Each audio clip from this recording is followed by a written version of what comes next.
दोस्तों, शिक्षा जगत से जुड़ी सभी खबरों से अपडेटेड और बिहार की शिक्षक भर्ती प्रक्रिया के पल पल के अपडेट के लिए इस वीडियो के डिस्क्रिप्शन में दिए गए करियर बिट के दूसरे official YouTube channel view bit को जरूर सब्सक्राइब कर लें। लिंक आपको इस वीडियो के डिस्क्रिप्शन में दिया गया है, क्योंकि बहुत सारी खबरें आपको वहां पर भी दी जा रही हैं जो कि आपसे यहां पर मिस हो सकती हैं। इसलिए आप मेक श्योर कर लीजिए कि आपने दोनों चैनल को जरूर सब्सक्राइब कर लिया है। लिंक आपको डिस्क्रिप्शन में दिया गया है।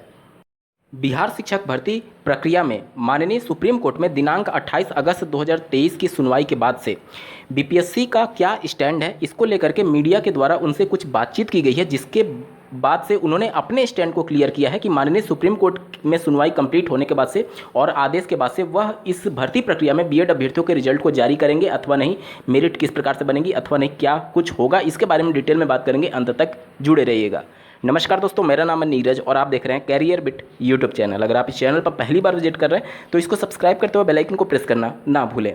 जैसा कि आपको ज्ञात होगा, बीपीएससी चेयरमैन के द्वारा जब पहली बार प्रेस कॉन्फ्रेंस किया गया था, जब परीक्षा नहीं हुई थी, तब उन्होंने साफ शब्दों में कहा था कि माननीय सुप्रीम कोर्ट का जो ये जजमेंट है वो राजस्थान के परिप्रेक्ष्य में है और इस वजह से अभी अभ्यर्थियों के पास काफ़ी विकल्प है। वो रिव्यू पिटीशन फाइल कर सकते हैं, वो अपना पक्ष रख सकते हैं और इस प्रकार का कोई उनके फेवर में आदेश आता है तो हम उनके लिए सीटों को रिजर्व रखेंगे और वो अभ्यर्थियों को बाद में नियुक्ति दिया जाएगा अगर इस प्रकार का आदेश वो कोर्ट से लेकर के आते हैं।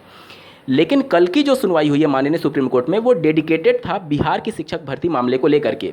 इस सभी मामलों से बीपीएससी पूरी तरीके से अवगत है और इसी प्रश्न के जवाब में उनके द्वारा स्पष्ट शब्दों में ये कहा गया है कि माननीय सर्वोच्च न्यायालय से कोई भी ऊपर नहीं है और उनके द्वारा जो आदेश पारित किया जाएगा इस बिहार की शिक्षक भर्ती प्रक्रिया में, उन्हीं के आदेश के अनुपालन में पूरी भर्ती प्रक्रिया को आगे बढ़ाई जाएगी।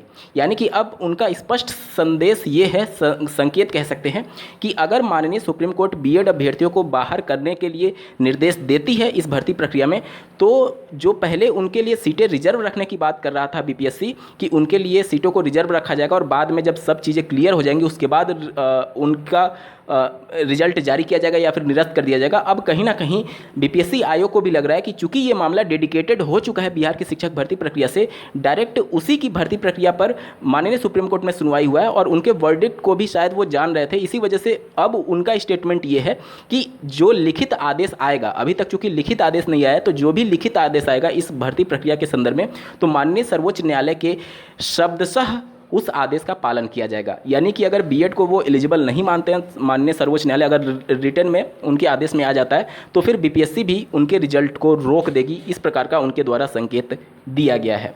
साथ ही साथ अब अगर रिटर्न में ये सब कुछ उनके ऑर्डर में आ जाता है तो फिर बीपीएससी जो है वो कॉमन मेरिट बनाने की जो बात पहले कर रही थी, अब हो सकता है कि बीएड को बाहर करके सीधे केवल डीएलएड अभ्यर्थियों का ही मेरिट जारी किया जाए। आज मीडिया में बात करते हुए उन्होंने इन सभी बातों का जिक्र किया। हालांकि इतना डिटेल उन्होंने नहीं बताया है, सिर्फ उन्होंने ये संकेत दिया है कि हम माननीय सर्वोच्च न्यायालय से ऊपर नहीं है और उनके आदेश का पालन करेंगे। उनके द्वारा ऐसे स्टेटमेंट थे कि हम भी उनके ऑर्डर का वेट कर रहे हैं और उनके ऑर्डर के हिसाब से ही इस पूरी भर्ती प्रक्रिया को आगे बढ़ाई जाएगी। उम्मीद करता हूँ आप सभी के डाउट्स क्लियर हो गए होंगे। इस वीडियो को देखने के लिए आपका बहुत बहुत धन्यवाद। भगवान करे आपका दिन शुभ हो।